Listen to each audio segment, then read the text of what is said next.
For the last 7 years, there's a moment in the early mornings, many times when before I open my eyes, but I'm coming to consciousness, I don't know where I am. I don't know where in the world I am. I don't know what room I'm in, what bed I'm in. And I realize that and I try to remember and figure it out. And I love that feeling because it's just like this rush. It's like, and then I'll remember like, oh yeah, I'm in Kenya. I'm in Brazil. I'm in Thailand. And one morning in the late fall of 2010, I awoke early in the morning to sounds of Muslim prayers being broadcast out on the loudspeaker outside of my window. And I reached over, in my bed, it's completely dark. And I reached over, feeling around for my African girlfriend, but she wasn't there. And I opened my eyes and I realized, oh yeah, I'm in Kuwait. I'm in the Middle East.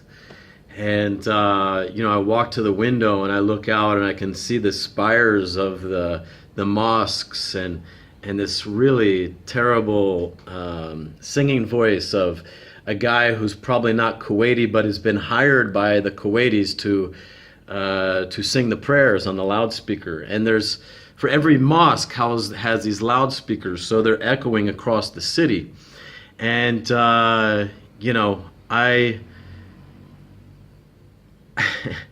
a very strange time in my life. I had left everything behind. I had no job, no business, no income, and my savings were almost to zero in my bank account. I had no future. I had stopped all my plans. I'd canceled everything, and I said, I'm just going to wait for the invitations. Inspiring in a way, like this waiting, but at the same time I had this grief of letting go of all my huge visions and goals and plans and the things I'd identified myself by. And in American culture, I think we more than any other culture are living in the future with these kind of heroic narratives of, one day I'm going to make it and I'm going to be this success and I'm going to and then it's all gonna come together. And I'd been on this grand hero's journey for so long, and then I'd just given up and I'd let go. Like I'd consciously let go. In fact, I was very angry. I was very angry with my country, my culture. Had seen it just. It seemed like every day was awakening to more hypocrisy and disgusting betrayals of people in positions of power, and letting go of my kind of heroic quest in life brought a lot of shame. Now I need to go back to the beginnings of my life for you to really understand maybe how consequential this letting go was for me, because I was born into an extremely heroic context. I was raised inside of a religion, a very cult-like environment where I believed, and it was, I believed I was saved for the last days of the world to win the battle in the hearts of men. Before Christ's second coming, which was coming any day now. I mean, this was, the Cold War. The Russians had nuclear weapons. Things were escalating. And these were the last days. My family had a room in the basement, a huge room in the basement with food stored up for, a nuclear winter or any kind of disaster. We didn't pay much attention to what the people around us thought.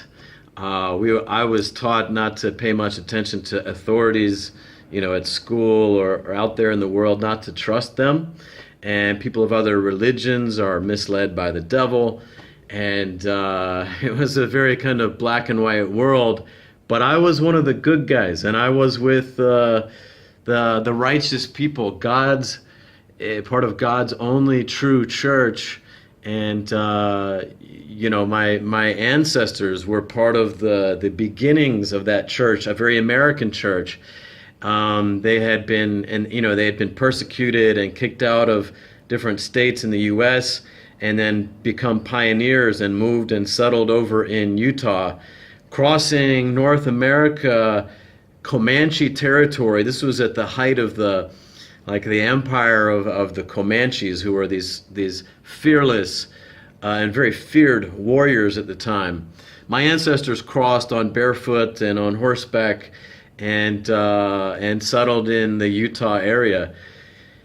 And I grew up with these stories about my ancestors, very heroic people, and the stories of this tribe that had been, was preparing the way for Christ's return, and it was going to be our job to lay the foundation and to begin to build a new civilization for the righteous.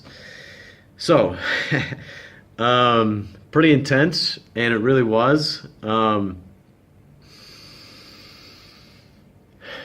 And one of the things that we believed was that families are forever. And then at 14, my parents divorced. It was a very hard-fought divorce. We were in many ways excluded from our religious community. Extended family took sides. Accusations on both sides that were very shaming. And a very dark time. And at 14 up until 20, I really didn't have the courage or the guide or the wherewithal to question everything I'd been taught. I was just like in free fall. Long story, I'll try to keep it short, but I questioned God one night when I was 20, and I was supposed to serve a 2-year mission, basically selling people into this religion that I didn't know if I believed anymore. And I had a conversation with God one night, took all the courage I had, and I let him know what I was thinking and feeling, and basically doubting his very existence and the truth of the church and the people who had taught me what is up and down and true and false and black and white in the world. It was that night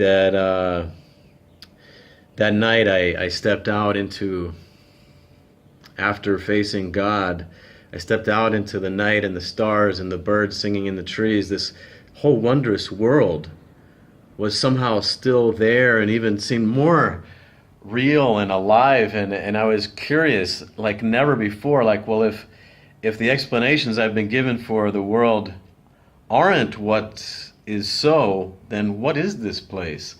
And this began like a 6-year journey into like a truth quest where I was homeless for much of it, living in many ways in libraries and bookstores and university areas, and just on this mad quest to know. I had to have answers. If what I'd been given as the truth wasn't the truth, what is the truth?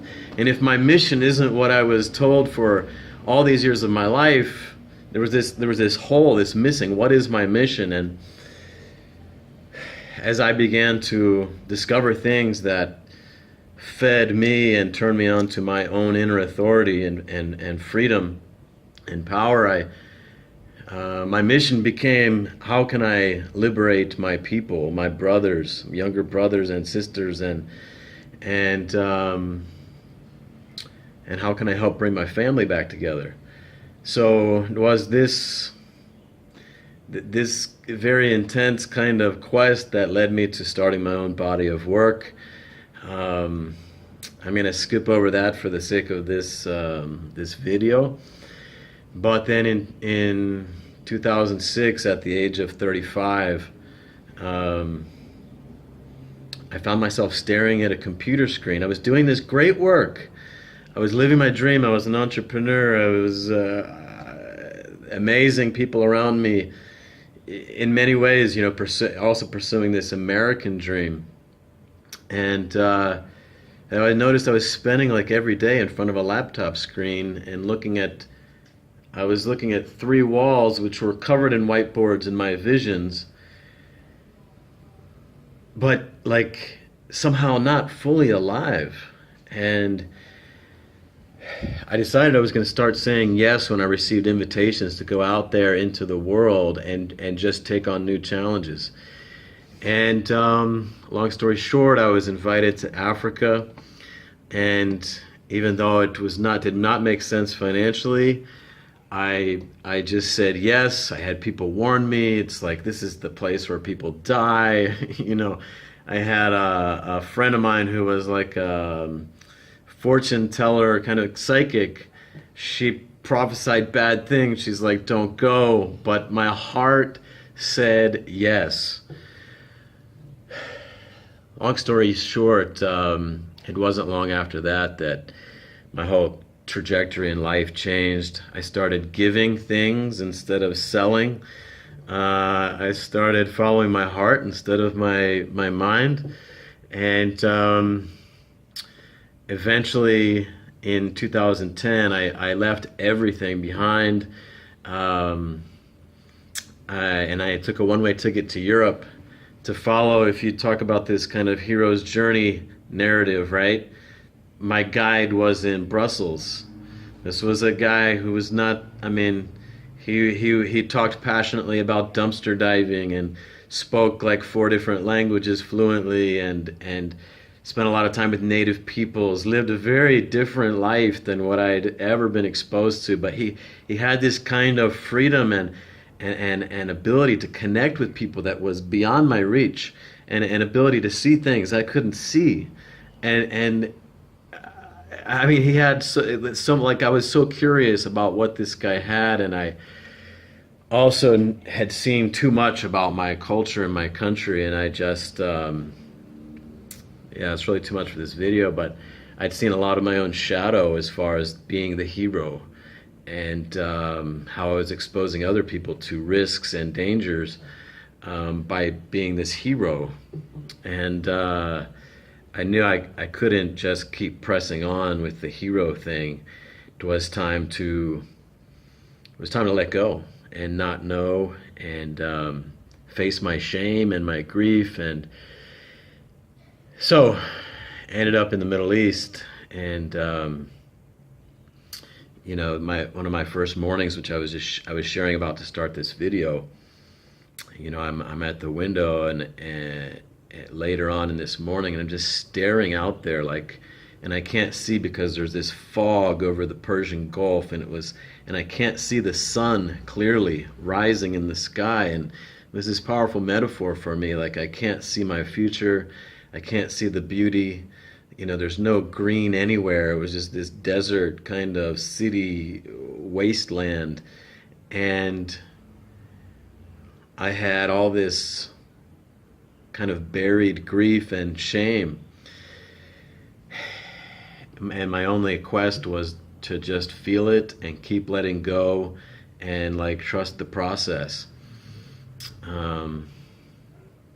Years later, I've been through this bottom arc of the hero's journey, and now I'm coming back with the Business Accelerator program, and I'm bringing the fruits and discoveries of my journeys. I feel really emotional about this because I know there's so many people, and in fact men, who are suffering in today's world and today's culture. And there might be some people watching this video that don't understand that,